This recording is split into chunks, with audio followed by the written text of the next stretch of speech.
Bueno, pues muy buenos días y bienvenidos a esta 7ª edición de los Congresos Internacionales Doceañistas, con el título en esta ocasión de las Españas y las Américas, los españoles de ambos hemisferios ante la crisis de independencia. Para nosotros, para la Universidad de Cádiz, es un placer darle la bienvenida a todos aquellos que están aquí presentes, especialmente del ámbito universitario, y que han venido a arropar este acto, este último congreso antes de la edición de 2012. Nos acompañan en la mesa, a mi derecha, don Juan José Ortiz, concejal del Ayuntamiento y delegado, como saben, para los asuntos del Bicentenario. A su derecha, don José Quintero, representante de la Comisión del Bicentenario de las Cortes de la Isla de León. A mi izquierda, don Antonio Álvarez, del Consorcio para la Conmemoración del Segundo Centenario de la Constitución de 1812, y a su izquierda, don Gonzalo Butrón, que es el coordinador de este congreso. Además de darle la bienvenida en nombre del rector, que no ha podido acercarse en este momento, pero que intentará pasar a saludarle un poco más tarde, pues le voy a dar la palabra en primer lugar a Gonzalo Butrón, coordinador del congreso. Muchas gracias. Muy buenos días a todos y muchas gracias también por su asistencia. El objetivo inicial de este congreso, de esta 7ª edición de estos congresos doceñistas, es, como ya anuncia su título, analizar la reacción que tuvieron los españoles de ambos hemisferios, de ambos lados del Atlántico en nuestra lengua de hoy día, ante la crisis de poder y de independencia que se desencadenó en 1808, y ver de alguna manera qué puntos hubo de convergencia y qué puntos de discordancia a uno y a otro lado del Atlántico. Entre los puntos de convergencia se hallan evidentemente las demostraciones de fervor patriótico que se desarrollaron por igual en la España europea y en la España americana, y que además coincidieron en la articulación del poder en unas nuevas instancias, las juntas, que pusieron de manifiesto las fuerzas de la teoría de la reversión de la soberanía en la España del momento. Si la respuesta inicial fue unánime o relativamente unánime, la unidad se quebraría y fracasaría de algún modo la voluntad integradora que tuvo la Constitución de Cádiz y los diputados reunidos en las Cortes gaditanas, que apelaron exactamente en el primer artículo de la Constitución a los españoles de ambos hemisferios, la expresión que recoge el título de este congreso. A partir de estas ideas iniciales hemos montado un programa que espero que resulte atractivo y que dé lugar al debate y a la reflexión, que cuenta en primer lugar con la profesora Veronique Brat, que viene de la Universidad de París I, y también Inés Quintero, que viene de la Universidad Central de Venezuela, que reflexionarán precisamente sobre el planteamiento de la crisis en América, la primera de ellas desde una perspectiva más general y la segunda centrándose en el caso de Venezuela. De igual modo, los profesores Manuel Chus, que viene de la Universidad Jaime I de Castellón, y Joaquín Valera Suárez de Oviedo, estudiarán la vocación americana de las Cortes y de la Constitución de Cádiz. El primero haciendo un balance historiográfico del liberalismo gaditano, y el segundo repasando las tendencias de los modelos constitucionales presentes en las Cortes de Cádiz. En tercer lugar, los profesores Arno Bartolomei, de la Universidad de Niza, y Jesús Paniagua, de la Universidad de León, abordarán en sus respectivas ponencias la vertiente económica del cambio político fraguado en Cádiz en la época, y finalmente, en la última sesión del Congreso, los profesores Julio Sánchez, de la Universidad de Salamanca, y Tomás Pérez Pejo, del Instituto Nacional de Antropología e Historia de México, atenderán una de las líneas siempre cuidadas por estos congresos desde su primera edición, que no es otra que la de las imágenes y las representaciones de la Revolución. Esperamos que sus propuestas, así como la de los cerca de 20 comunicantes que participarán también en el Congreso, den lugar al debate y a la reflexión sobre todas estas cuestiones y todas las que puedan surgir en el tiempo en el que vamos a estar reunidos en esta sala. Este congreso, organizado por la Universidad de Cádiz, no habría sido posible de todos modos, sin la colaboración científica y económica de la Casa de Velázquez, cuyo director de Estudios de Historia Moderna y Contemporánea, Stéphane Michonneau, ha hecho todo lo posible, aunque sin éxito, por estar hoy con nosotros y me ha pedido expresamente que pida disculpas en su nombre por su ausencia. Asimismo, quisiera expresar nuestro agradecimiento a nuestros patrocinadores, el Consorcio de 1812, el Ayuntamiento de Cádiz y la Diputación de Cádiz, así como al Ayuntamiento de San Fernando y a la Fundación Centro de Estudios Constitucionales de 1812, que también han colaborado en la organización del mismo. Reitero mi agradecimiento y mi satisfacción por la buena acogida que ha tenido el Congreso, y espero que no defraudemos a las expectativas de todos vosotros. Muchas gracias. Pues muchas gracias. A continuación interviene don José Quintero en nombre del Ayuntamiento de San Fernando. Ahí tenemos.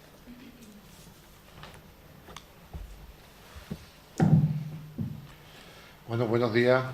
Yo voy a ser muy breve, simplemente transmitiros el mensaje del alcalde de que deseamos en la ciudad de San Fernando que este 7º Congreso pues sea muy importante para todos nosotros, por supuesto para todos ustedes. El primer paso se ha dado y es reunir un importantísimo elenco de profesores de reconocido prestigio a nivel internacional, y que estamos convencidos que van a continuar profundizando pues en esa obra tan importante, ¿verdad?, que fue la que desarrollaron las Cortes iniciada en 1810 en la isla, y por supuesto la Constitución de Cádiz. A todos los alumnos, pues eso, desearos que tengáis un excelente congreso, y a la Universidad de Cádiz pues agradecer en nombre de la ciudad de San Fernando su consideración con San Fernando, y que siempre nos tiene de alguna forma presente, siempre nos tiene en cuenta. Como decía, muy breve, feliz congreso para todos y muchas gracias. Pues muchas gracias. Don Antonio Álvarez, en nombre del consorcio. Sí, buenos días y feliz de estar otra vez en el ámbito académico. Nosotros, el consorcio para la conmemoración del 2º centenario de la Constitución del 12, al que represento, desde su creación en 2007, ha establecido como una de sus principales prioridades el promover el debate intelectual, político y ciudadano en torno al constitucionalismo del mundo. Con la bandera del protagonismo histórico de la ciudad de Cádiz como cuna de la democracia, al albergar la promulgación de la primera Constitución liberal de España y Iberoamérica, estamos trabajando para que esta vuelva a ser el epicentro del debate sobre la libertad y los derechos civiles, sobre la articulación de la forma de convivencia más idónea que logren el fin que la PEPA otorgaba hace 199 años al gobierno, la felicidad de la nación. En esta aldea global y en el siglo XXI, esta frase se ampliaría a todo el orbe, la felicidad de todas las ciudadanas y ciudadanas del mundo. La Constitución del 12 tuvo un alcance internacional de enormes dimensiones. Influyó de forma notable en Europa y se reflejó de forma patente en los textos constitucionales de las nuevas repúblicas americanas. En este sentido, nos parece muy acertado que este año el 7º Congreso doceañista esté dedicado a analizar las Españas y las Américas, los españoles de ambos hemisferios, ante la crisis de la independencia. El espíritu transoceánico del evento de la PEPA 2012, como fecha que une ambas orillas del Atlántico en la celebración de la libertad y los derechos, es fundamental para entender la razón de ser de una conmemoración unida estrechamente a América. Decenas de diputados de aquellos territorios participaron del debate constituyente, trayendo a Cádiz las nuevas ideas ilustradas y llevándose consigo la impronta de este texto fundamental. Fue, por tanto, un viaje de ida y vuelta. Por un lado, contribuyeron a la redacción de una Carta Magna que suponía toda una revolución en ambas orillas, ya que igualaba a todos los españoles y les otorgaba la consideración de ciudadanos. Por otro lado, el espíritu de la PEPA navegó hacia Iberoamérica de mano de los diputados que habían representado las Cortes a la tierra de ultramar y fueron incorporados a los nuevos ordenamientos jurídicos que conformaron los nuevos estados políticos que nacieron tras los procesos de emancipación. Todos estos aspectos serán objeto de reflexión y análisis en esta nueva cita del Congreso Internacional Doceañista, que llega a su 7ª edición, con el mismo éxito y calidad en su planteamiento que ya imprimiera en su origen, cuando se diseñó el proyecto. En este sentido, queremos agradecer a la Universidad de Cádiz su trabajo, esfuerzo y compromiso con el Bicentenario del 12, y esto lo decimos con absoluta sinceridad y agradecimiento.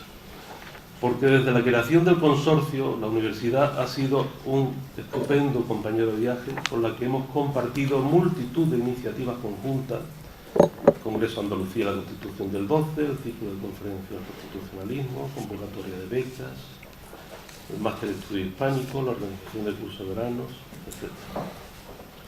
Y, lo más importante, la universidad ha sido la primera institución que se ha unido al consorcio para crear la Fundación Cádiz Libertad. Somos cofundadores casi ya, no está constituida, pero somos ya casi cofundadores de esta Fundación Cádiz Libertad, entidad que será la encargada de gestionar el legado del Bicentenario del 12 a partir de la fecha de disolución del consorcio y cuando finalicen todos los actos conmemorativos. Es una fundación que tendrá entre sus principios de actuación la tutela de los derechos humanos y la protección de la libertad y la democracia como valores superiores del ordenamiento jurídico en cualquier sociedad europea o americana. Para conseguir estos propósitos, la Fundación creará el Observatorio de los Derechos, la Libertad y la Democracia como centro para promoción y desarrollo de estos valores en el espacio político, social y cultural euroamericano. Esto es esencial. El inicio de todas las instituciones que han sido importantes y están siendo importantes, muchas veces parte de cero, pero es el momento de soñar, es el momento de comprender la importancia de un hecho como la Fundación Cádiz Libertad, que escapa de los aspectos localistas que son absolutamente necesarios e importantes, puesto que aquí en Cádiz se desarrolló la Constitución del 12, pero que salta fuera, es un proyecto de Estado, un proyecto de toda la comunidad latinoamericana. Es un momento de soñar, puesto que Oviedo, una ciudad de provincias, en el antiguo sentido del término, aloja los premios Príncipe de Asturias. Es el momento de iniciar un proyecto que puede ser importante y que Cádiz se constituya una vez más como el faro de la libertad y la democracia en el mundo. Por tanto, es un proyecto interesantísimo, desde el rigor de los análisis académicos, donde van a participar multitud de universidades latinoamericanas, y desde este rigor que marca la universidad, tenemos todo el funcionamiento por delante. Es el proyecto que a mí personalmente más me interesa. Y finalmente, la universidad y el consorcio del Bicentenario somos conscientes de la oportunidad del futuro que este evento supone para la Bahía, y por ello trabajamos y seguiremos esforzándonos para que Cádiz sea en el 12 y para siempre un centro de referencia a la democracia moderna. Este congreso es una muestra de ello. Muchas gracias. Bueno, muchas gracias. A continuación interviene don Juan José Ortiz en nombre del Ayuntamiento de Cádiz. Muchas gracias, querida vicerrectora. Buenos días a todos.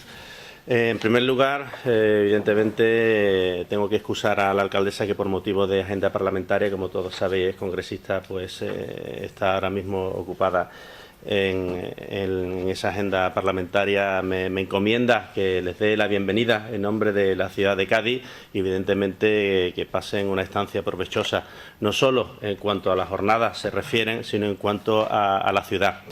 Yo quiero aprovechar el foro que aquí año tras año nos trae la Universidad de Cádiz, que venimos colaborando más de 10 años, precisamente porque vimos una oportunidad como ciudad para, en torno al epicentro de la Constitución de 1812, para proyectar la ciudad en distintos ámbitos, y por eso me gusta destacar en un foro como este lo que se pretende para la ciudad de Cádiz el año que viene, que va a girar como epicentro, insisto, en el bicentenario de la Constitución de Cádiz.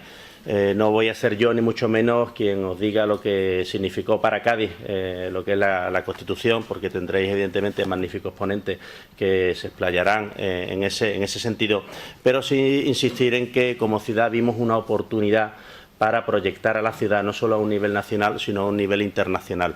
En el ámbito político vimos una oportunidad muy interesante y así incluso se hicieron eco los distintos presidentes iberoamericanos que tuvieron la generosidad del año que viene celebrar aquí en Cádiz, en el último trimestre, la Cumbre Iberoamericana de Jefes de Estado y Gobierno, precisamente en ese contexto del Bicentenario, fruto de la importancia y la relevancia que no solo aquí se le da, sino fuera también de nuestra frontera.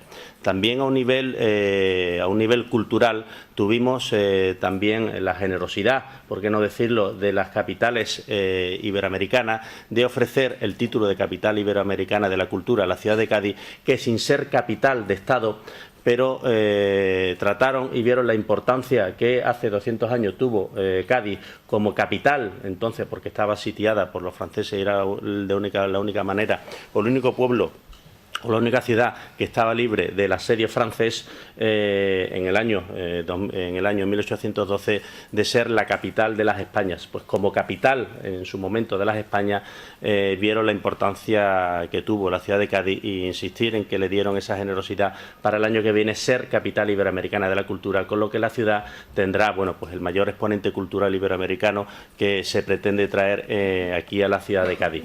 A un nivel también de infraestructuras para intentar modernizar a través de las distintas instituciones que inviertan bueno, pues todos aquellos recursos que la ciudad entendió necesarios para poner a punto la ciudad de Cádiz en aras a la cantidad de visitantes que tendremos el año que viene, alrededor no solo del 19 de marzo, que será el epicentro del año que viene, sino todo el elenco de programación que tendremos todas las instituciones a celebrar en la ciudad de Cádiz. Y un nivel académico en el que precisamente esta es un ejemplo y es una muestra de ese nivel académico y social que ya pretendíamos tanto la Universidad como el Ayuntamiento de hace más de 10 años de involucrar a la ciudadanía en un sector también no solo participativo en cuanto a ciudadanía, sino también académico como es este e incluso, si me apuran, también con otras instituciones. Por lo tanto, yo creo que refleja el compromiso de muchas instituciones de seguir avanzando en un proyecto común, como es precisamente reflejar los valores de libertad de hace 200 años y para Cádiz, y yo lo tengo que decir también, una oportunidad que cualquier territorio que a la vez pues tiene ocasión de proyectar la ciudad no solo a nivel nacional, sino a un nivel internacional.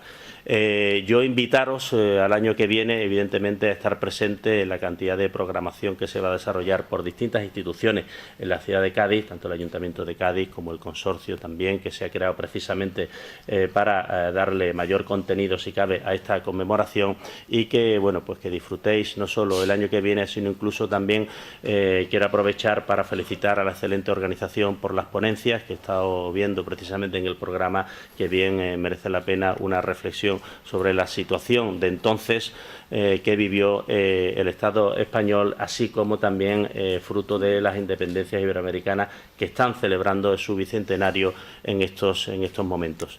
Nada más, daros, como he comentado, la bienvenida y espero sinceramente que aprovechéis vuestra estancia no solo a nivel académico, sino también a nivel lúdico aquí en la ciudad de Cádiz. Muchas gracias. Bueno, pues muchas gracias.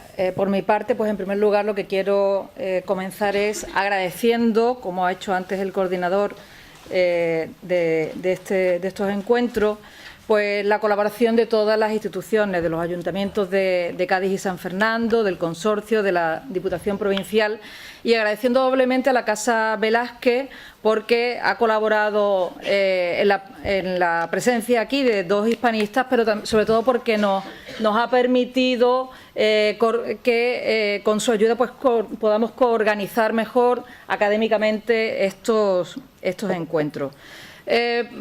En segundo lugar, lo que quiero es reiterar, desde luego, la disponibilidad de la Universidad de Cádiz con todas estas instituciones y mostrar que, como corresponde a la universidad, lo que queremos es precisamente contribuir a ese debate académico, a ese debate intelectual que tiene su centro en la Constitución de 1812, pero que abarca todo un proceso desde la convocatoria de Cortes en la isla de León al propio texto constitucional, pero también a todo el proceso revolucionario que entendemos que se conecta con América, sin olvidar todo lo que son las revoluciones atlánticas que dan origen a la independencia de Estados Unidos y a su Constitución, y dan origen de 1787 a la Revolución Francesa y a su Constitución de 1791 y a todos los procesos de independencia que tienen lugar en América.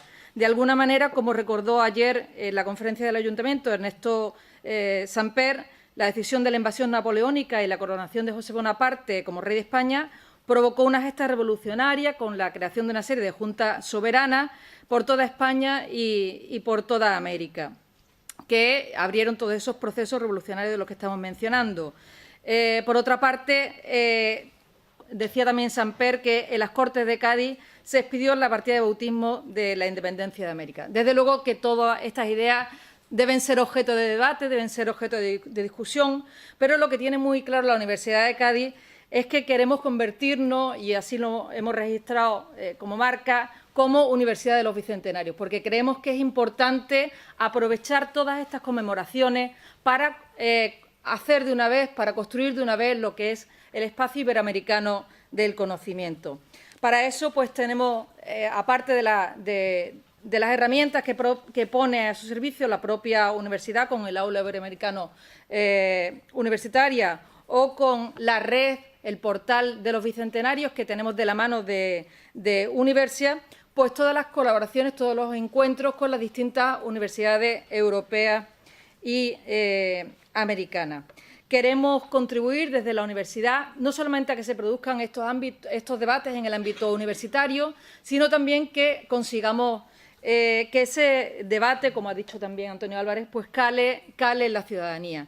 Queremos y hemos apostado por esa construcción de la Fundación Cádiz Libertad, con la idea de que el legado ilustrado que está presente tanto en los procesos de convocatoria de Cortes como en el texto propio de la Constitución de 1812 y en todas las gestas revolucionarias de la independencia americana, digo que queremos que ese legado esté vivo, esté actualizado y que de alguna manera podamos contribuir a que ese espíritu de libertad, ese espíritu de ilustración, de ciudadanía, de educación, de cultura, que estuvo presente en aquellos años en los que los diputados americanos y españoles se reunieron en las Cortes de Cádiz, pues formen parte del sustento, del fundamento de la ciudadanía del presente y del futuro.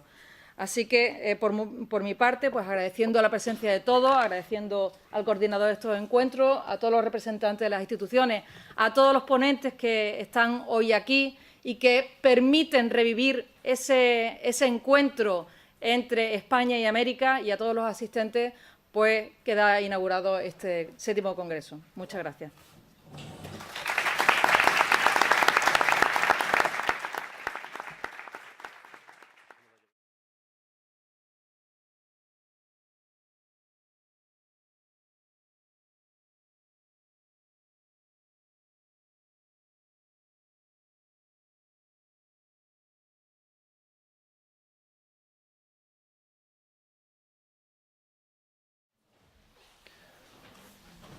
Pues dicho esto, es para mí un placer poder presentaros a Véronique Ebrard, que es doctora en Historia por la Universidad de París, donde defendió una tesis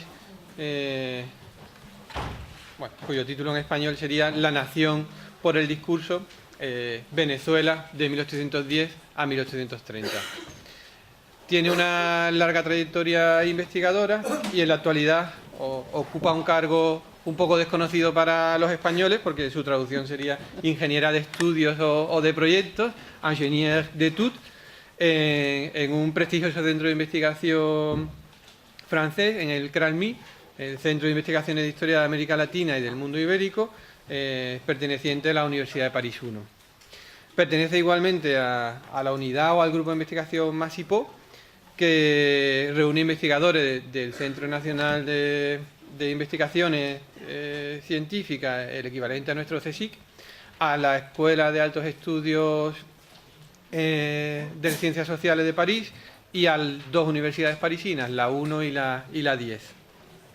Es una unidad de investigación que que se centra, como responden a sus siglas, a los mundos americanos, a sociedades, circulación y poderes en el entorno cronológico que más o menos nos ocupa hoy. Bueno, es mucho más amplio, ¿no? En realidad.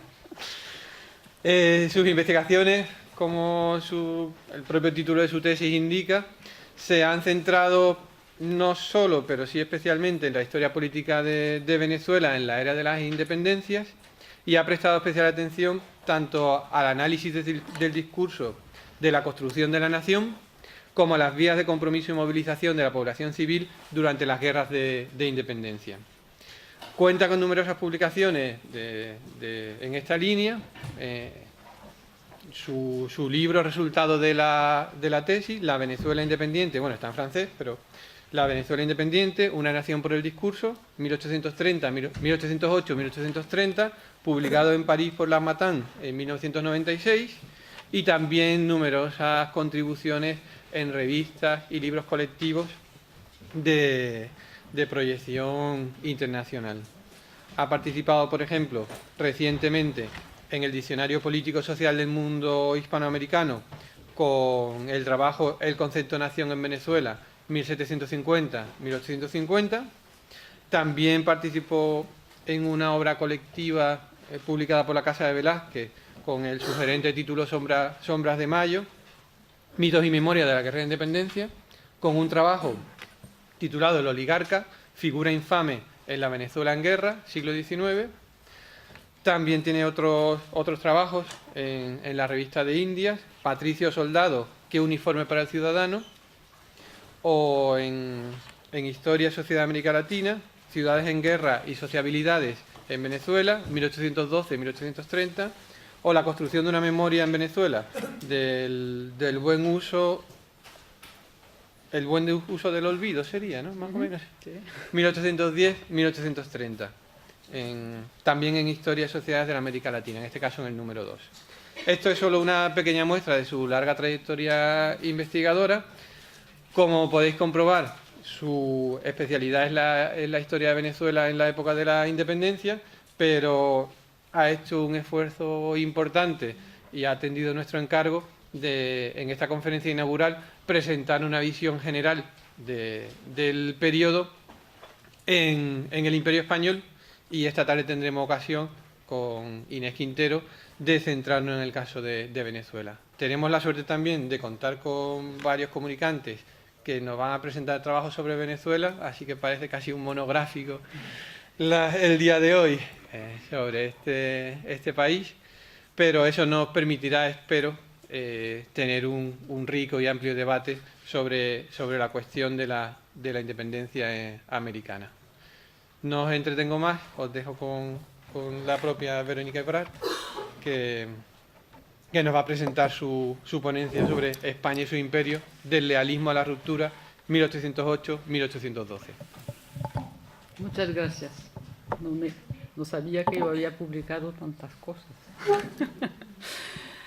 Primero yo quería agradecer a Gonzalo Prudón y a Stefan Michonneau que me invitaron para participar a este congreso que me permite volver en esta ciudad que visité hace ya mucho tiempo y que significa mucho para los historiadores que trabajan sobre este periodo. Entonces me recuerdo que yo había caminado en las calles para ver todas estos símbolos del periodo, que fue a la verdad muy emocionante para mí, y estoy muy contenta de tener esta oportunidad de volver en esta ciudad y de compartir el debate con los colegas y los estudiantes que están en la sala.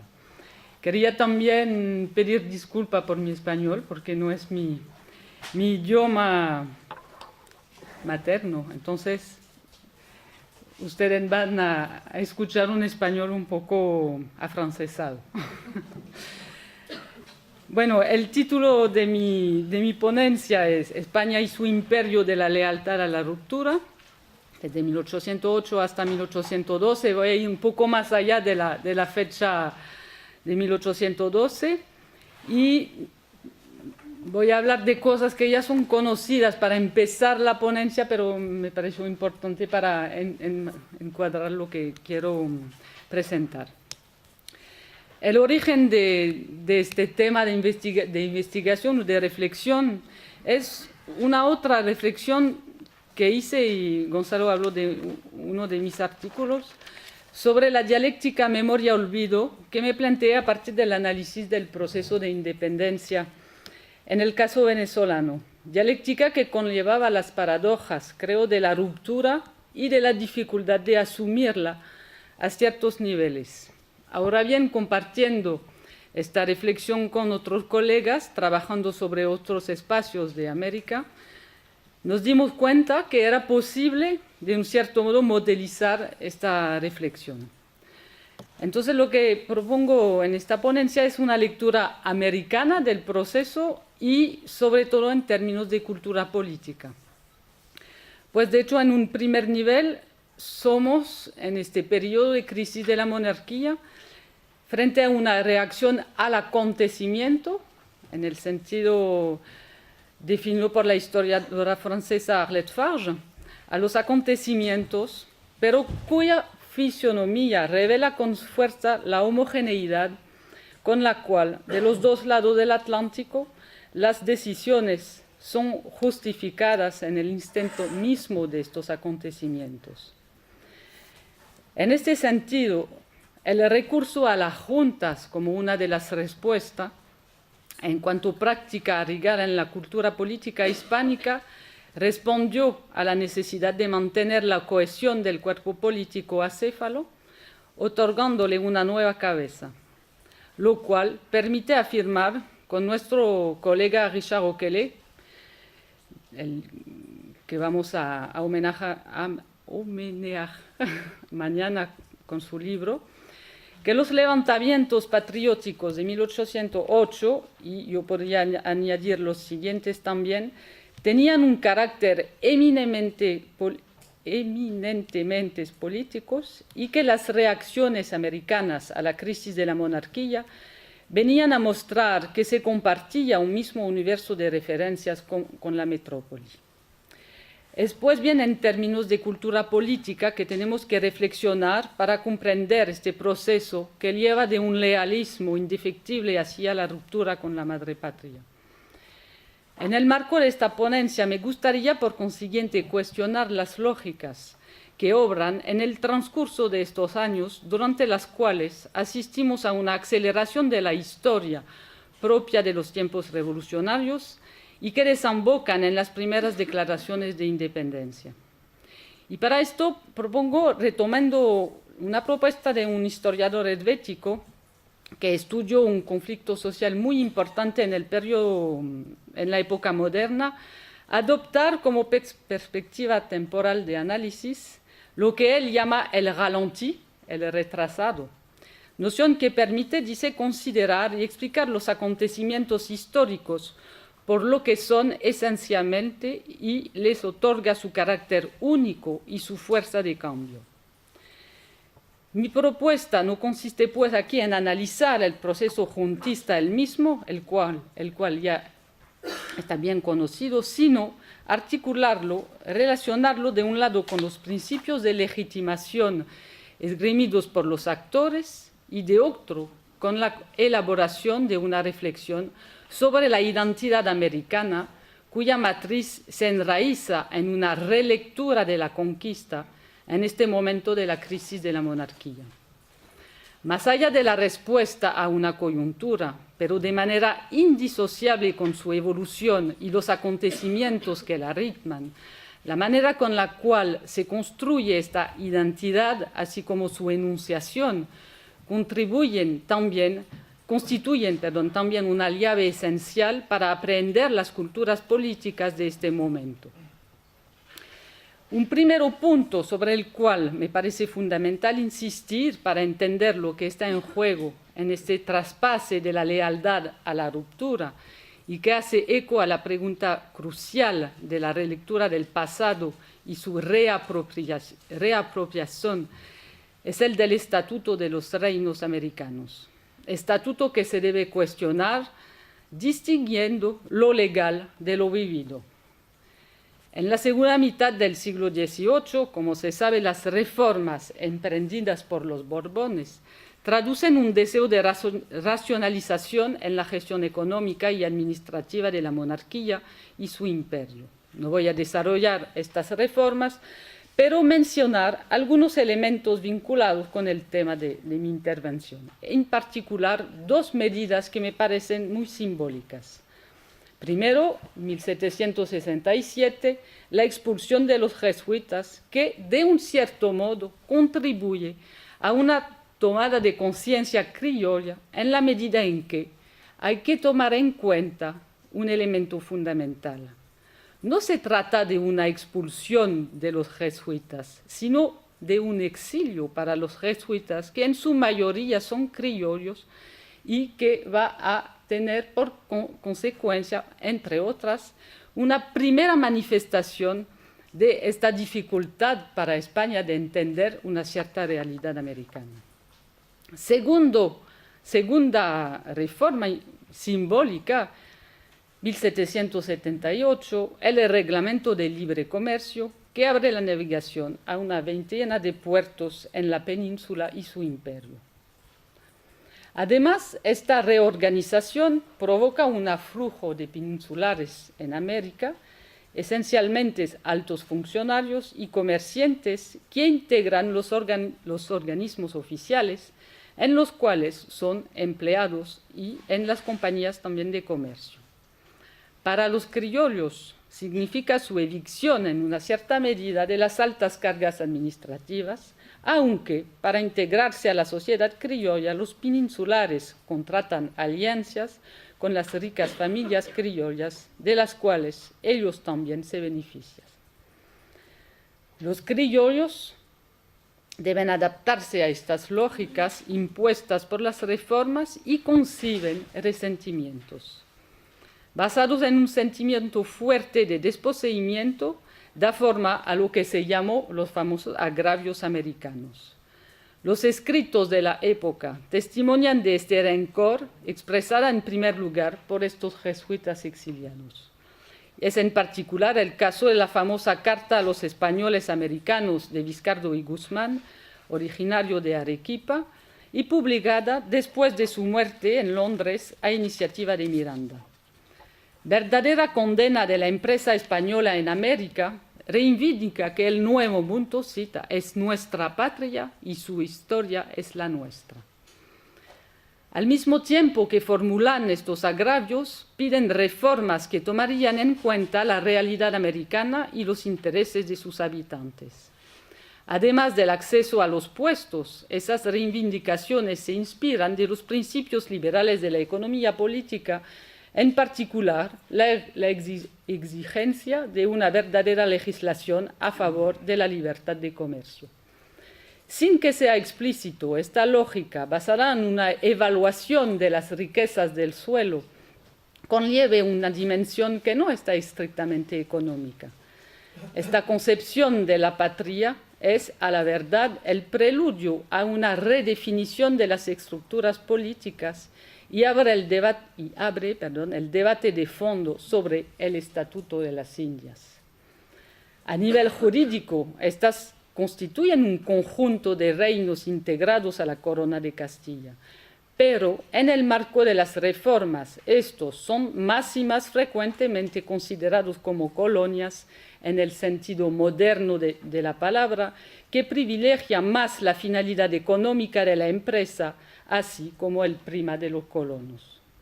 De hecho, dos concepciones se chocan. El absolutismo es a favor de una concepción más centralizada e integradora del imperio, cuando los criollos son apegados a una concepción más contractual. Dentro de esta dicotomía, el comercio desempeña un papel central, pues por el absolutismo la búsqueda de riquezas, cuya finalidad es aumentar la potencia del príncipe, así como la voluntad de luchar contra los particularismos de las provincias americanas, contribuyen a lo que, retomando una palabra del historiador francés Philippe Castellon, se puede llamar la tentación colonial. Esta afirmación de una especificidad de América, de una identidad criolla, y esta reivindicación de ser asociados a la gestión de su patria se cristaliza a finales del siglo XVIII, principalmente en reacción de resistencia a estas reformas, pero también como respuesta a la leyenda negra. Sin embargo, y es importante, no significa por tanto un cuestionamiento de la pertenencia a la monarquía. Esta evolución, que lleva de la contestación a la ruptura, se produce precisamente a favor de la crisis de 1808. Segundo punto. De hecho, es en este contexto, a la vez de recelo y expectativa, que se produce la invasión de la península por las tropas napoleónicas durante el invierno de 1807 y 1808, seguida de las abdicaciones de Carlos IV y Fernando VII, y su cautiverio y la llegada al trono de José Bonaparte. Pero es ahora preciso preguntarse, ¿qué ocurre en América? Entre estos primeros acontecimientos de la crisis, la resistencia española y la formación de las juntas y luego de la Junta Central, cuyo objetivo, con el anuncio de elecciones generales por el decreto del 22 de enero de 1809, es precisamente asegurarse la colaboración de América. Primero, hay que esperar que las noticias lleguen del otro lado del Atlántico, pues el problema de la distancia es un elemento central para entender la manera de reaccionar frente a los acontecimientos peninsulares, del mismo modo que la manera a veces desorganizada, pero también parcelaria, con la cual llegan estas noticias. Primero, no hay que olvidar que no se tiene noticia de la invasión sino en julio de 1808 y que da inicio a las primeras reacciones americanas caracterizadas por una ola de lealismo para con los Borbones y de rechazo de los franceses.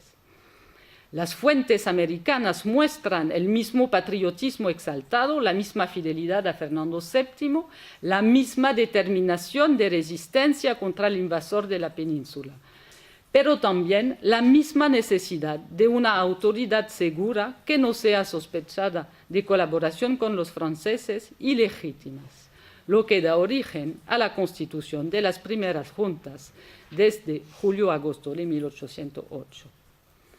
Su primer objetivo, asumir de nuevo el poder soberano dejado vacante por el rey y, tal como en la península, se proclaman todas Junta Suprema Conservadora de los Derechos de Fernando VII.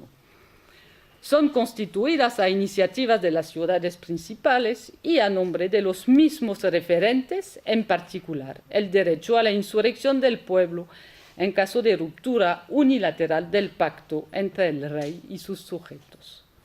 Y se puede notar una determinación tanto más fuerte que en razón del desfase cronológico y quizás sobre todo debido, como ya lo dije, a la manera con la cual llegan las noticias, en ciertos casos, ciertos espacios, se reciben las noticias de las abdicaciones y solamente luego las noticias de la resistencia española. Aparece, pues, tanto más importante en América posicionarse frente a estos acontecimientos. Sin embargo, todas estas primeras tentativas de juntas americanas fracasan. Veremos con Inés esta tarde el caso de Venezuela. A veces fracasan de manera muy violenta, como es el caso muy singular de las juntas de 1809 de Chuquisaca y La Paz. Las razones de este fracaso, ¿cuáles son? Aunque el problema de legitimidad sea el mismo, las circunstancias en América no son idénticas. De hecho, en América no hay tropas extranjeras, ni amenaza directa de guerra, ni sublevación popular. Además, los juntistas chocan rápidamente con las autoridades reales, quienes adoptan una postura de reconocimiento de las nuevas autoridades. Es en este contexto de una aspiración a poderes dotados de una legitimidad indiscutible que debemos analizar el uso del término independencia, bien diferente del sentido que adquiere un par de años después. La independencia de la cual hablan los documentos de 1808 y de 1809 no hace referencia a una voluntad de ruptura para con la monarquía. Al contrario, constituye una manifestación de este patriotismo hispánico que tiende a liberarse de la dominación francesa. Este temor no constituye un pretexto, incluso en América. Existe la convicción que Napoleón y su hermano se instalaron de manera duradera en el poder. En estas circunstancias agitadas llega una segunda ola de noticias a América vinculada a la formación y elección de una Junta Central y luego de las Cortes. Si la elección de representantes americanos a la Junta Central inaugura el primer proceso electoral general para el conjunto del imperio, abre al mismo tiempo un amplio y peligroso debate sobre la representación, el cual plantea de nuevo esta cuestión esencial del Estatuto de América. Más allá del estricto aspecto político, escojo de organismos para gobernar a nombre de la nación, sus poderes, el tipo de elección para designarlos y por ende definición del electorado, el problema de la representación reenvía a contenidos culturales profundos, a un imaginario en mutación. ¿De qué manera se concebía esta nación española cuyos miembros son dispersos sobre dos continentes? De una manera tradicional, en un conjunto de reinos, órdenes y cuerpos, o de manera moderna, es decir, un conjunto de individuos ciudadanos. Y dentro de este conjunto, ¿qué lugar reservar a América? Pregunta fundamental, pues podemos considerar que en gran parte es su mala resolución que conduce a las primeras proclamaciones de independencia. De hecho, en dos ocasiones, las autoridades de la península dan, se podría decir, no sé si la palabra es muy exacta, un tropezón político y estratégico vinculado a esta cuestión delicada de la representación. El primero, ya hablé de él, es el decreto del 22 de enero de 1809, invitando a las provincias americanas a elegir a sus representantes para la Junta Central. Revela de un cierto modo la miopía de España, pues el texto mismo del decreto confirma el estatuto efectivo real, entre comillas, de América, es decir, más bien un conjunto de reinos subordinados, incluso, pues se emplea la palabra colonias.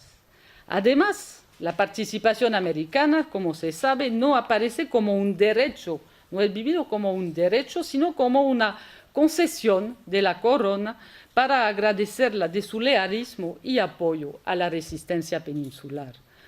Desigualdad de tratamiento que se refleja en la repartición de los representantes, 9 para América y Filipinas, 36 para la península. Es por esta razón que, a pesar de la satisfacción de poder participar por primera vez al poder, la recepción de esta noticia se acompaña de un fuerte sentimiento de hostilidad y humillación. Más allá de los derechos de los criollos, es su identidad que se encuentra despreciada. En derecho se les debe otorgar una representación igual. En caso contrario, el pacto que les vincula al rey podría ser considerado como roto. Esta dinámica es particularmente bien ilustrada por la publicación este mismo año 1809 del famoso Memorial de Agravios del neogranadino Camilo Torres, pero también con la publicación de la representación de los hacendados del río platense Manuel Moreno. Estos agravios, consecuencias directas de las reformas, son presentados en estos textos como realidades más antiguas. se enraizan, según esos autores, en el no respeto de los privilegios acordados inicialmente por la corona a los primeros conquistadores, en particular en relación con la posesión de la tierra y el acceso prioritario a los cargos administrativos, y que debían transmitirse a sus descendientes. Articulando este análisis y el contenido del decreto, Camilo Torres pide un cambio de política comercial, una participación mayor de los criollos a los honores y, sobre todo, el derecho a la igualdad de representación, reafirmando que, en caso contrario, cito, sería destruir el concepto de provincias independientes y de partes esenciales y constituyentes de la monarquía y sería suponer un principio de degradación. Se puede de este modo medir cuál fue grande la ira y disolución en 1810 al leer el contenido del segundo decreto, es decir, el decreto para la elección a las Cortes.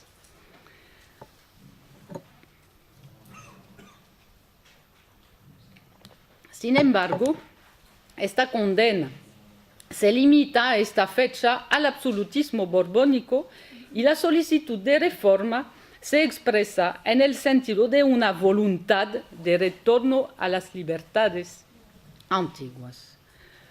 Choque de las temporalidades entre las dos riberas del Atlántico es en este mismo momento, finales del año 1809, que Francia lleva a cabo su contraofensiva en Andalucía. Y el 14 de enero de 1810, los miembros de la Junta Central se refugian en Cádiz y poco después transmiten sus poderes al Consejo de Regencia. Su disolución se realiza, pues, antes de la llegada de la mayoría de los diputados americanos para la Junta Central.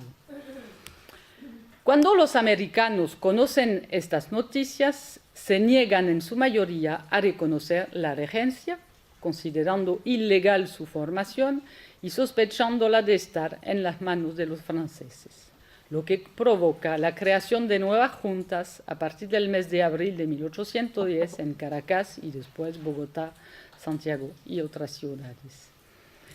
Este abismo que se abre más y más con la metrópoli, a nombre, sin embargo, de un lealismo reafirmado para con Fernando VII, se acentúa con la publicación del decreto del 14 de febrero de 1810 para las elecciones en las Cortes, el cual constituye el segundo tropezón de las autoridades. El decreto llega a América cuando todavía las elecciones para la Junta Central se están realizando. Los dos procesos chocan de frente, reforzando los resentimientos. Estableciendo el número de diputados a 30 para toda América y 250 para la península, este decreto además prevé para América la organización de las elecciones en el marco de los cabildos, mientras en España se combina una representación por cuerpos con una cierta proporcionalidad con la población. Disposición que es interpretada en América como un recelo en cuanto a la capacidad de los americanos en participar al sufragio, que tiene, entre las consecuencias, la radicalización de los agravios americanos y de la reivindicación de la igualdad. Desde el mes de mayo de 1810, la Junta de Caracas se dirige a la regencia en términos muy claros. Cito: dar a todos los habitantes de la península el derecho de nombrar sus representantes para las Cortes de la Nación y reducirlo en la América a la voz pasiva y desgradada de los ayuntamientos, establecer una tarifa para los diputados europeos y otra diferentísima para los americanos, con la sola mira de negarles la influencia que se debe a su actual importancia y población, no es manifestar claramente que la libertad y fraternidad que tanto se nos cacarean son unas voces insignificantes, unas promesas ilusorias y, en una palabra, el artificio trillado con que se ha prolongado 3 siglos nuestra infancia y nuestras cadenas.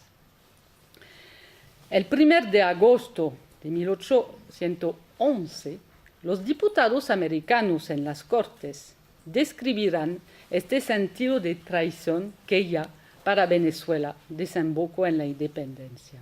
Dicen estos diputados: los americanos jamás han visto a la nación española como una nación distinta de ellos, gloriándose siempre con el nombre de españoles y amando a la península con aquella ternura que expresa el dulce epíteto de madre patria. Siendo esto así, ¿cómo lo es en efecto? ¿A qué otro principio podrá atribuirse la disensión sino al mal gobierno? Su opresión creciendo de día en día ha alejado del corazón de los americanos la esperanza de reforma y engendrado el deseo de independencia como único remedio. Sin embargo, en 1810 no se trata todavía de romper con la dinastía española, sino con sus órganos de gobierno, impotentes, sospechosos de legitimidad y en cuyo seno se confirma una desigual representación de América. Notemos además que la mayoría de los americanos, después de la disolución de la Junta Central, considera que la península es perdida. Los patriotas americanos, a semejanza de los patriotas españoles, quieren preservar el patrimonio de la corona en la espera de la vuelta del rey. Sin embargo, en el caso americano, el hecho de no reconocer la regencia constituye el inicio de un proceso de diferenciación y ruptura entre las dos partes de la monarquía, tal como se proclama en la Gaceta de Caracas del 29 de junio de 1810. La provincia de Caracas hubiera desmentido altamente el carácter español que quiere conservar, exponiendo más tiempo su suerte a la arbitrariedad de los representantes de una nueva oligarquía que, además de proceder de tan vicioso origen, de ser formada sin su consentimiento y de no pedir su anuencia para ser tolerada, era incapaz de salvar a España, de libertar a su rey y de administrar justicia a estos habitantes contra la despótica soberanía que se habían arrogado sus gobernantes.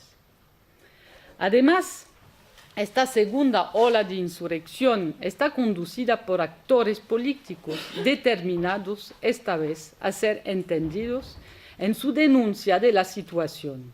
Además, a diferencia de las juntas de 1808, las de 1810 están constituidas a la sola iniciativa de los criollos, que tienen que afrontar a las autoridades peninsulares, quienes rápidamente son derrocadas. Sin embargo, estas juntas provisorias se constituyen en tanto respuesta a la disolución de la Junta Central y formación del Consejo de Regencia. Los principios esgrimidos para justificar su constitución son los mismos que en 1808 y hacen referencia a esta monarquía plural contractual. Es únicamente frente a los acontecimientos externos, pero ahora también internos, que algunas de ellas inician un proceso constitucional que desemboca el año siguiente sobre las primeras declaraciones de independencia absoluta, pero no era el objetivo inicial. De hecho, ciertas regiones, Nueva España, Perú o ciudades, reconocen a la regencia como un mal menor, mientras en los espacios que declaran su independencia temprano, Venezuela, Nueva Granada en particular, se consigue difícilmente y después de largos debates. A pesar de las diferencias de ritmo y lógicas de acceso a la independencia, que no tengo el tiempo de desarrollar aquí, conviene subrayar las recurrencias que se pueden observar a nivel constitucional y del discurso de legitimación, confirmando que las revoluciones hispánicas se inscriben en una lógica global y referentes relativamente comunes. No hay que olvidar que son criollos que en su mayoría inician esos movimientos con la preocupación principal de preservar la monarquía y, por este medio, reconquistar poderes perdidos. Tal como lo planteé con Geneviève Verdeau al escribir la introducción del libro Homenaje de Richard O'Kelly, la acefalía del reino era una circunstancia excepcional capaz de revelar en toda su amplitud las estructuras profundas de la monarquía y el imaginario de los actores que actúan dentro de un marco político y cultural coherente y común.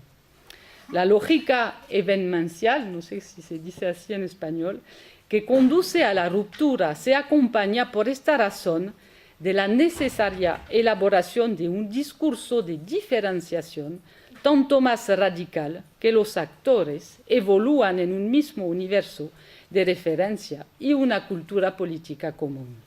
Es el último punto de mi intervención.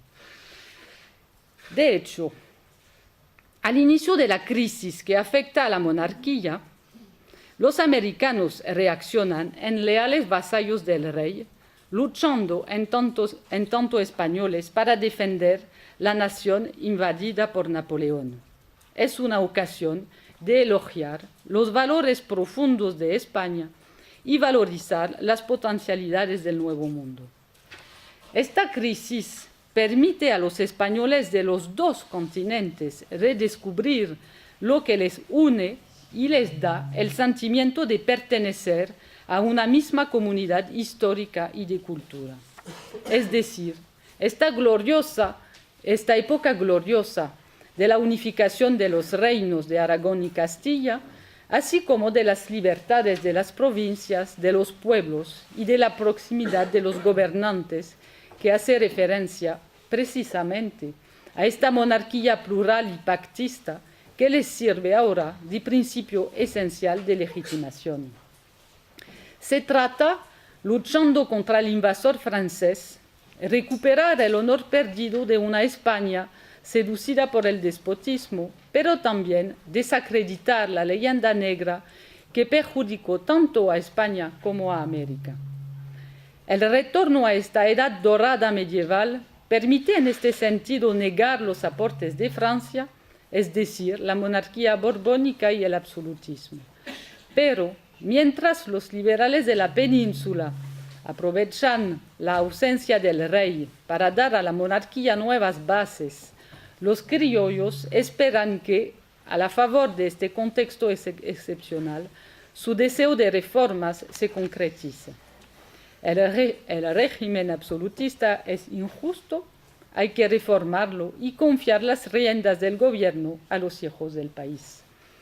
Pero, en el marco del constitucionalismo histórico, luchar para que los derechos de los americanos sean reconocidos es todavía afirmarse leal sujeto de la monarquía. Esta pertenencia a un mismo universo de valores y referencias jurídicas explica también que los reformistas criollos usan del mismo registro de lenguaje. Sin embargo, ciertos términos autorizan una polisemia que permite, en fin, que el particularismo americano encuentre su expresión propia. Entre ellos, ciertos aparecen más sensibles, tal como la palabra independencia, de la cual ya hablé, o la expresión 3 siglos de tiranía. Estos 3 siglos de tiranía designan en España el periodo que se inaugura con el aplastamiento de los comuneros, poniendo fin a las libertades antiguas, pero en América la concordancia de la fecha con los 3 siglos de la colonización española abre una brecha en el discurso que permite a la vez usar de la ambigüedad y la reivindicación de una independencia en términos de ruptura. Debido a esta unidad de valores, el problema que se plantea a los criollos es el de la elaboración de un conjunto de valores comunes, crisol de un patriotismo americano, a pesar de una evidente identidad cultural con España. De hecho, para legitimar su voluntad paradójica de justificar la autonomía por su fidelidad al rey, los patriotas americanos deben presentar a los peninsulares como sus nuevos enemigos, cómplices, de cierto modo, de la traición de las autoridades de la metrópoli. Necesidad también de sobrepasar el aspecto coyuntural de sus reivindicaciones e interrogar su propia historia, lo que desemboca en el proceso de la conquista ella misma. Ya en 1810, la descubierta de los primeros complots contrarrevolucionarios, como se les llaman en las fuentes, justifica un discurso que, debido a la presencia de peninsulares entre los actores de estas conspiraciones, favorece la asimilación enemigo español. Las acusaciones contra funcionarios peninsulares permiten alimentar este discurso, al mismo tiempo que la crítica del antiguo régimen se nutre de ciertos ejemplos concretos de las injusticias parecidas, las cuales se confunden poco a poco con los agravios. En mayo de 1810, la Junta de Buenos Aires denuncia los mandones y que encarnan el arbitrario del malo gobierno. En junio, la de Caracas proclama, cito, «Habitantes de Venezuela, leed la historia de nuestra nación. Veréis que habiendo caído en desuetud la representación del pueblo, se aumentaron las cargas con las rentas y la opresión con la conquista. Veréis entonces corrompidas las costumbres públicas, deprimido el alto carácter de nuestros consejos, prostituidos los empleos y entorpecidos todos los canales de la administración». La condena de los mandones se produce igualmente en Bogotá, en eco a los masacres cometidos por los españoles en Quito el 2 de agosto de 1810. En el diario político número 7 se denuncia la crueldad del presidente de la Audiencia de Quito y de los que lo apoyaron. Se habla entonces de planes de tiranía y proyectos sanguinarios de los mandones. El eco de este masacre en Caracas es también significativo. El 15 de noviembre, funerales suntuosos se celebran en homenaje a las víctimas y la virulencia con la cual se condena a los responsables del masacre demuestra la voluntad de contrarrestar, de un cierto modo, por la violencia de las palabras, la violencia de la venganza de los hombres. En este sentido, la llegada en América de las primeras tropas españoles suscita una radicalización del discurso, pero también de los actos cometidos contra los españoles. Venezuela, primer país afectado por la campaña de pacificación, da el tono. De hecho, el anuncio de la llegada de Monteverde, primero en Puerto Rico y después en la costa venezolana, obliga a la reorganización de la defensa de la patria con la movilización de una población cuyo sostén no es asegurado. Es a partir de este momento que el discurso antiabsolutista es francamente vuelto contra España. La doble ecuación, identificando los españoles a los lealistas y los criollos a los patriotas, está efectiva.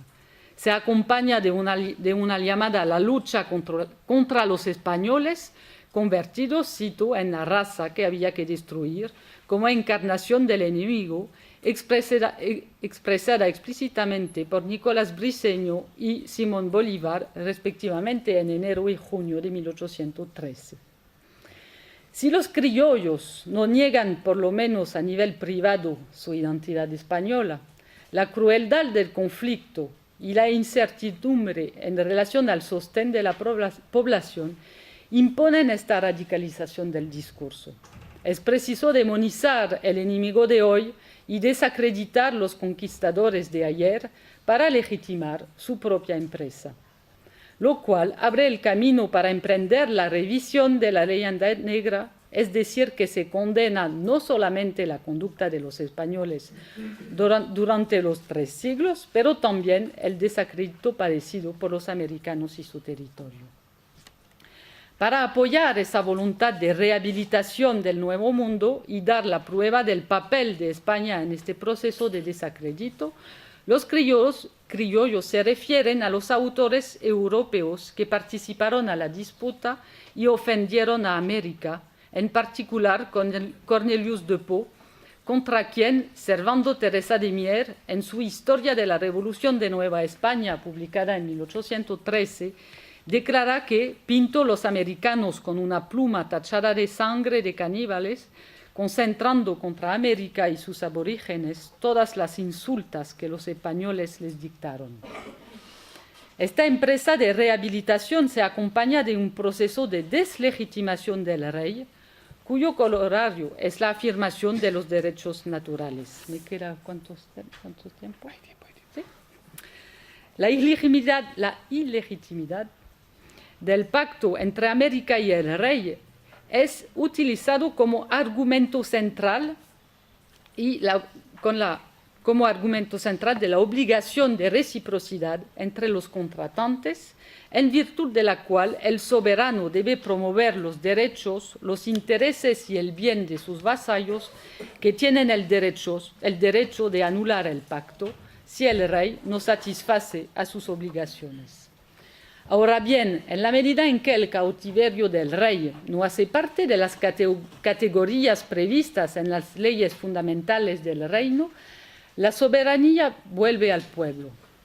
El presidente de la Alta Corte de Justicia de Venezuela, durante su juramento al acto de independencia, sintetiza muy bien esta lógica.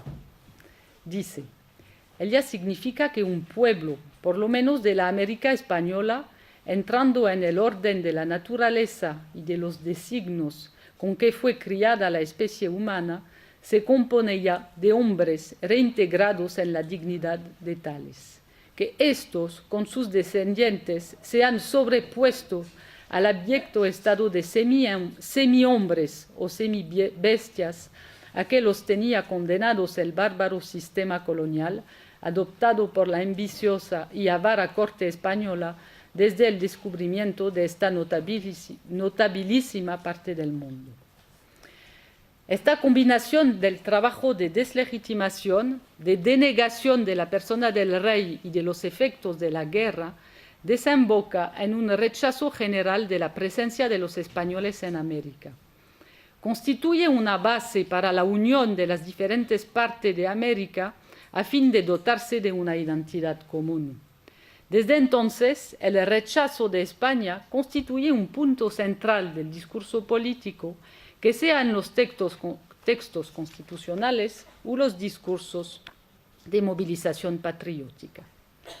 Última etapa de esta dialéctica de deconstrucción, después del proceso de deslegitimación del rey, la deslegitimación de la historia, la cual permite presentar la independencia como una nueva conquista, una reconquista de sí mismo y de su territorio, de su historia. En esta perspectiva, se trata de destruir todo lo que edificaron los españoles durante los 3 siglos de tiranía. Deslegitimar a la historia supone también su escenificación a fin de pintar un cuadro trágico de la conquista como una empresa de pillaje de América desposeída de sus bienes y de sus derechos. Enseguida se desmonta los diferentes argumentos utilizados para justificar la conquista a fin de demostrar su ilegitimidad. Además, la conquista, que podía justificarse únicamente en caso de sometimiento voluntario de un país o en caso de enfrenta grave, se dice en los textos, no fue el caso de América. Este argumento es desarrollado en particular por Bernardo Monteagudo, del Alto Perú, en su cito diálogo entre Fernando VII y Atahualpa en los Campos Elíseos. Se inspira de un libro de Fontenelle. Este encuentro que plantea entre los dos soberanos demuestra el carácter inicuo de la desposesión de la cual fueron víctimas uno y otro, y insista sobre la barbarie de los pseudo-civilizadores, quienes no sembraron nada sino, dice, la desolación, el terror y la muerte. El uso discursivo de la conquista no sirve únicamente para deslegitimar el pasado, permite también interpretar el presente. Es así que la pacificación y reconquista de los territorios es presentada como una nueva conquista.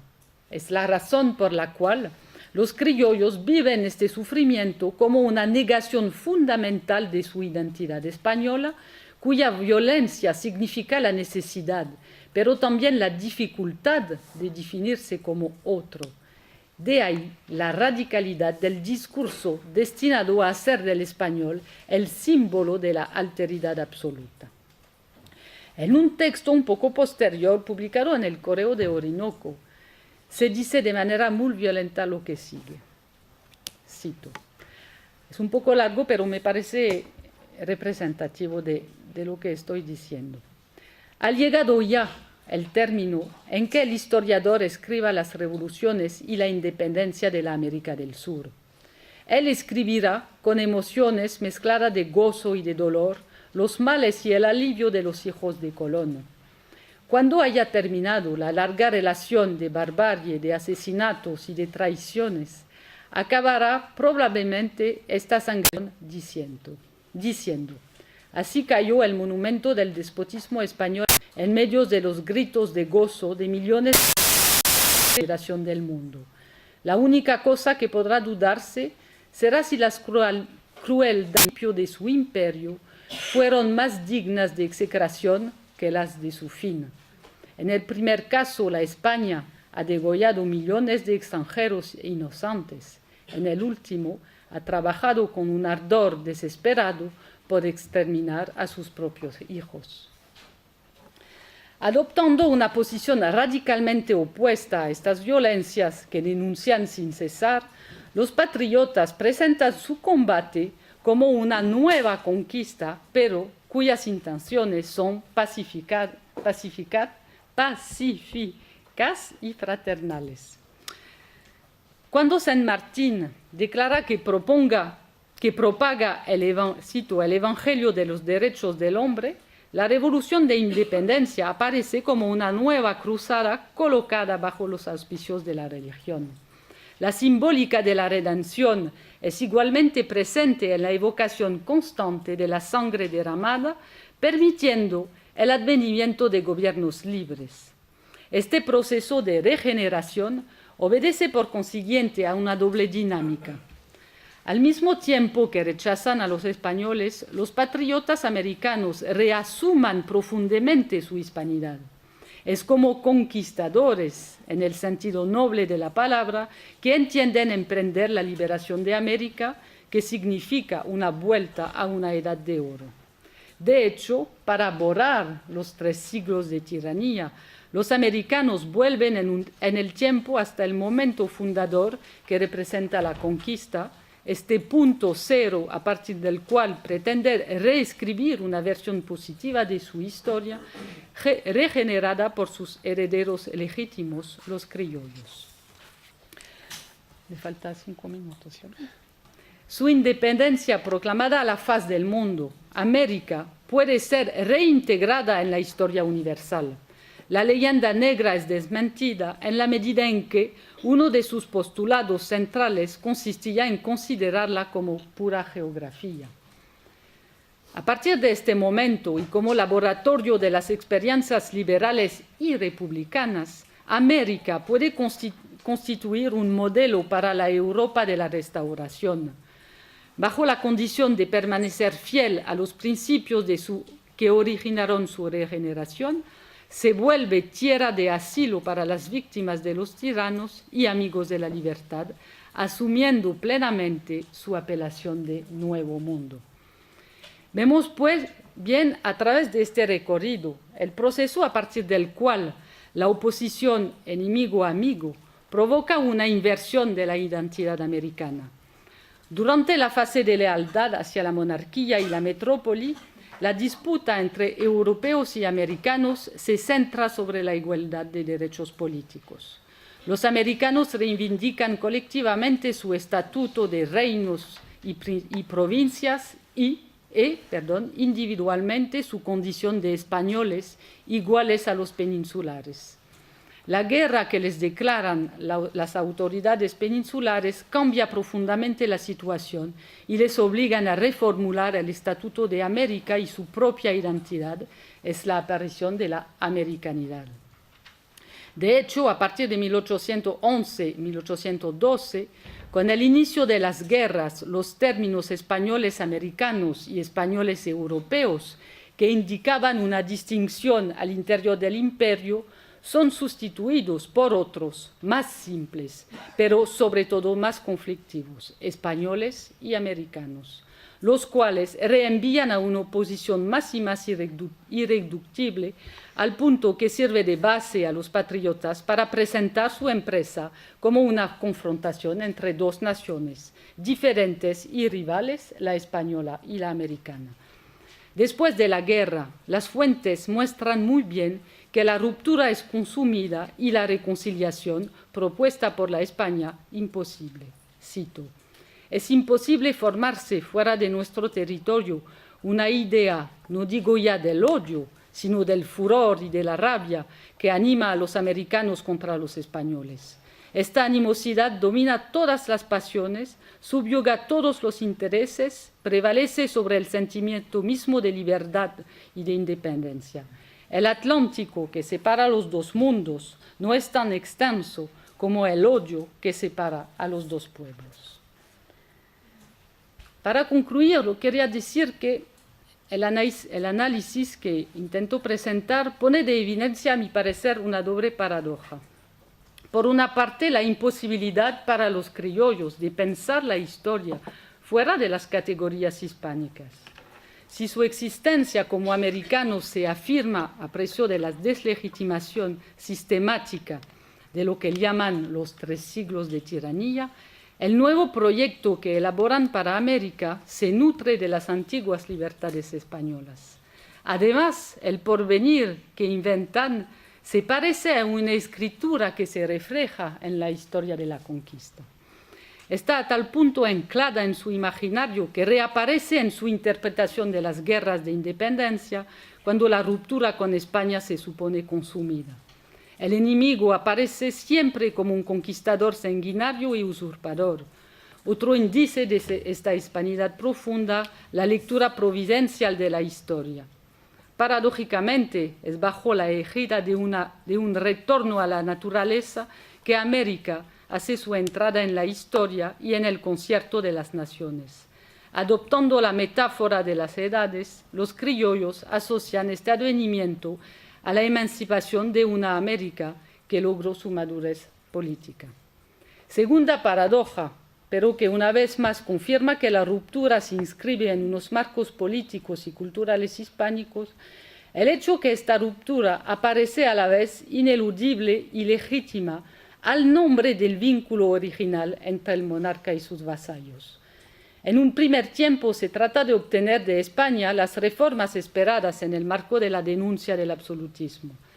Pero el rechazo de conceder a América la igualdad de representación funciona como un revelador de la superioridad implícita de la península. Desde luego, no es solamente una coyuntura que se cuestiona, pero sino las bases mismas de la empresa española en América. Para terminar, me gustaría volver sobre mi propuesta inicial del ralentí y del escojo de reflexionar en términos de cultura política, centrándome en el lenguaje de los actores como expresión de esta cultura política, pero también de su sistema de representaciones.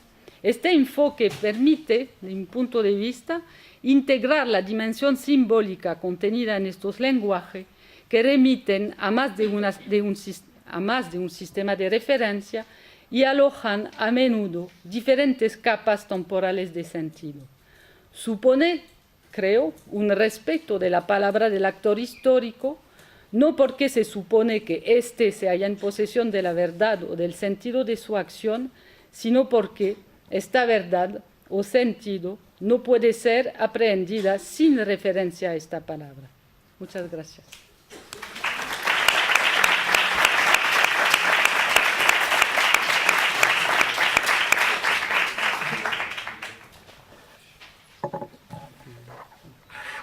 Muchísimas gracias a la profesora Ebrard por su brillante y precisa intervención, especialmente esclarecedora en ese proceso de construcción de la identidad americana como distinta a la identidad española.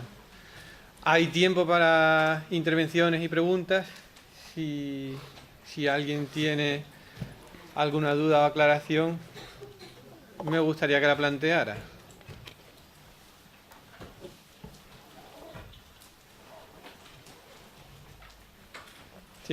Inés Quintero.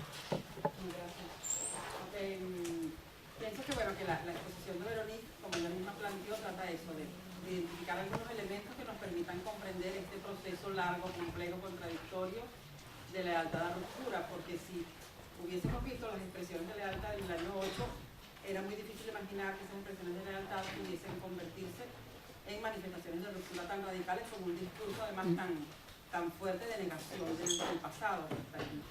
Pero también quisiera, Verónica, en la medida de lo posible, o sea, las tensiones que se dan en el mismo contexto sobre eso, quienes sostienen la posibilidad de esa convivencia, o sea, quienes no van hacia la ruptura, ¿no? Porque me parece que parte de lo interesante del proceso de identidad de que los americanos son una cosa, sino precisamente sostener la idea de los españoles americanos. Tienes razón, creo que no tenía el tiempo de desarrollar todo, pero creo que precisamente si existe estos ejemplos que escoge tan radicales, es porque es difícil legitimar esta ruptura. Porque tú dices que hay americanos que no comparten, pero pienso yo, quizás de manera más radical que tú, que incluso un mismo actor puede pensar las dos cosas. Es decir, que hay que legitimar esta ruptura con él mismo. Y nos remite a algo más antropológico que únicamente histórico. Es difícil romper con él mismo. Y el momento de la crisis y los errores que hubo de las dos partes permite abrir una brecha. Y en esta brecha se precisa tener un discurso muy radical. Y creo, porque la última cita es una cita de 1810, del 18, que un poco más tarde, y se siente la ruptura, creo que después a partir de 1820, la ruptura ya es más integrada. Pero antes es muy difícil plantear esa ruptura, porque incluso las independencias tempranas como la de Venezuela, de la cual vas a hablar, no se hace tan fácilmente, y no he tenido el tiempo, lo había previsto por si acaso, pero hablé en un momento que había problemas exteriores, una reacción a los acontecimientos exteriores y una reacción a los acontecimientos al interior, es decir, que hay una fractura también al interior de cada espacio para saber qué escoger, qué hacer, que no es tan fácil, más allá del discurso y de los instrumentos jurídicos que tienen para justificar esta independencia. No se hace fácilmente a nivel de las representaciones y de la identidad. Sí.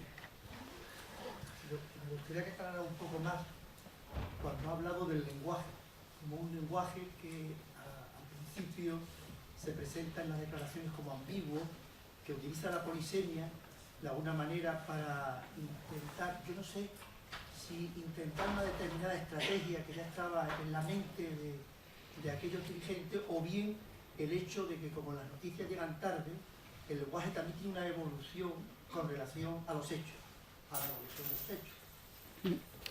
En relación con el lenguaje, creo, hice mi tesis, se la llamó Una nación por el discurso, porque se me planteó este tipo de problemática. Creo no hay siempre una intencionalidad de los actores en la palabra que usa. Es una palabra escrita, entonces hay un tiempo de reflexión entre lo que piensa y lo que se escribe, pero creo que los acontecimientos son muy rápidos. Yo hablé de una aceleración, creo que en tiempo de crisis hay una aceleración del tiempo y la reacción a los acontecimientos, por eso constituyen reveladores de las representaciones. El uso sobre la polisemia de las palabras, hay un uso intencional, creo, pero también hay un uso que hace parte de las representaciones. ¿Qué significa independencia en 1808? No creo, a pesar de excepciones de movimientos más radicales, porque existía. No se puede imaginar que ningún actor pensó en la independencia en el sentido verdadero de la palabra. Se podía pensar la independencia. Pero cuando ocurre la crisis en 1808, no se estaba convencido que hay una convicción que se va a conseguir a reformar la monarquía y el imperio. Y que la ruptura no es una fatalidad ni un proyecto tan elaborado. Es frente a los acontecimientos que finalmente hay un momento que hay que escoger. Entonces, este juego sobre la polisemia de las palabras, creo que hay las dos cosas, igual con la palabra pueblos, que no desarrollé en la ponencia, pero que abre un análisis que podría durar horas y horas, porque hay un juego que nosotros podemos percibir, porque sobre todo en español, que pueblo que se remite al pueblo moderno que se usa en francés, pero a los pueblos como en tanto entidad administrativa, al pueblo como patria chica. Pero los actores al mismo tiempo saben que existe esta polisemia. Y hay un debate en el caso venezolano, en el momento de la crisis, en el marco de la República de Colombia. Y los actores pelean para decir, tenemos que acabar con esta polisemia. Tenemos que ser claros. Cuando empleemos pueblo, ¿a qué remite esta palabra? Entonces, se sabe muy bien que hay una polisemia que la modernidad política agudiza, además, sobre todo en el tema de independencia y de pueblo. Había también una intervención. Sí, bueno, antes que nada me ha gustado mucho lo que has contado, Begoña, pero un poco en el sentido de lo que decía Inés, a veces corremos el riesgo de, no creo que sea tu caso, pero tal como estamos haciendo la exposición puede pasar que confundamos lo que no deja de ser propaganda política en tiempos de guerra con los hechos. Claro. Entonces, la verdad es que habría que ver qué es lo que estaba ocurriendo, porque lo que tú nos has expuesto es lo que los actores estaban contando, pero eso no está reflejando una realidad, sino que quiere construir una realidad. Desde Claro. luego, yo coincido absolutamente con Inés que esos mismos individuos que estaban haciendo un discurso profundamente agresivo y de diferenciación, pueden unos años después o unos años antes, incluso en el mismo momento, hacer un discurso profundamente hispánico, por decirlo de alguna Sí. manera. Hay un caso que es paradigmático en el caso mexicano y que además lo ha citado, que es Fray Servando Teresa de Mier. Fray Servando Teresa de Mier puede escribir cómo estos pinches gachupines lo único que llevan son 300 años chingando a los españoles, y 2 páginas más adelante en sus mismas memorias decir, bueno, pero yo soy castellano viejo, Claro. con casa solar en la montaña, etcétera, etcétera. Entonces, yo ni siquiera creo que eso sea en 1828 ni en 1820, se va a prolongar durante todavía mucho tiempo, y sí que habría que distinguir un poco el discurso, que yo creo que has analizado muy bien, Sí. de lo que estaba ocurriendo en realidad, que tengo la impresión de que fue una cosa mucho más compleja. Y por eso que dije en un momento que hay lo que resiente a nivel individual y privado y lo que hay que decir a nivel público, y por eso también que hablé de la necesidad de convencer a una población. No hay un levantamiento popular como en España, en América. La gran diferencia es esta. Es decir, que claro que lo que cite son artículos de periódicos que tienen una vocación de publicización de un discurso, pero al mismo tiempo es revelador de algo, de esta necesidad para convencer una población, cual que sea, que hay esta ambigüedad entre este sentimiento profundo de compartir una hispanidad y de hacer parte de un marco cultural y de identidad que es semejante a la península, y esta necesidad ontológica de diferenciarse para justificar la ruptura, que sea para hacer propaganda o que sea para convencerse a sí mismo, creo. ¿Alguna otra intervención?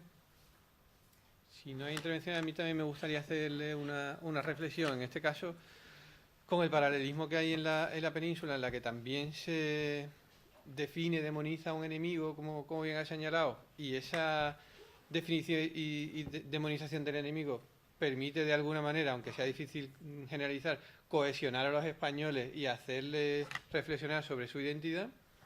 En América, la definición y la demonización del español europeo o de la España europea, ¿cohesionó en algún momento o es posible calibrar eso? Los americanos se definieron frente a los españoles como americanos, pero en un corto plazo cada uno al final viaja por su camino, ¿no? O emprende su camino. Viaja por su camino, pero lo que me parece interesante es que en los textos siempre, hasta finales de los años 20, cuando se habla de este problema, se habla de América, mucho más en los textos que de Venezuela, Argentina, México. Se reflexiona en el marco de la americanidad, porque si ya es difícil definir una americanidad radicalmente diferente de España, como definirse como mexicano, que todavía la palabra no se emplea mucho, como venezolano, como argentino, que los territorios no son... Es difícil, creo. Entonces la diferenciación debe iniciarse a partir del marco americano para después. Y creo que en este sentido las guerras van a permitir más y más la diferenciación, pero muy difícil. Se piensan, creo, ante todo como americanos y como originarios de una provincia, de una ciudad. Pero no sé, para identificarse como venezolano, como mexicano, como argentino, es preciso un tiempo más largo. Sí, no, que en ese sentido, además existen hasta los años 20, entrados los 20, dos proyectos que van en el camino de lograr cierta unidad en ese continente. Sí. Entonces, será después cuando las burguesías más locales de cada uno de los futuros países tomen el control de los destinos a partir de su poderío que se lo da en muchos casos el puerto, cuando ese continente proyectado como nación sea balcanizado. Y ahí es interesante también ver el lugar de otras potencias como Inglaterra operando para que eso suceda. Sí. Pero creo que sí, en estos años creo que el nivel que no tiene evidencia es el nivel nacional. El nivel que tiene sentido es el continente, el imperio, el continente y el pueblo. Pero la nación, hay que esperar que se construya incluso un calendario nacional, que se festeja fiestas, que se tenga un inicio de un proyecto educativo. La nación no se decreta. Se puede tener una constitución, se puede proclamar la independencia, pero la pertenencia a la nación no se decreta. Se organiza, se vive. Y entonces incluso en el discurso no es más fácil, pero es más lógico hacer referencia al marco americano que para diferenciarse de España, de la península. Pues si no hay más intervenciones, nos volvemos a ver a las 5 en este mismo escenario. Muchas gracias.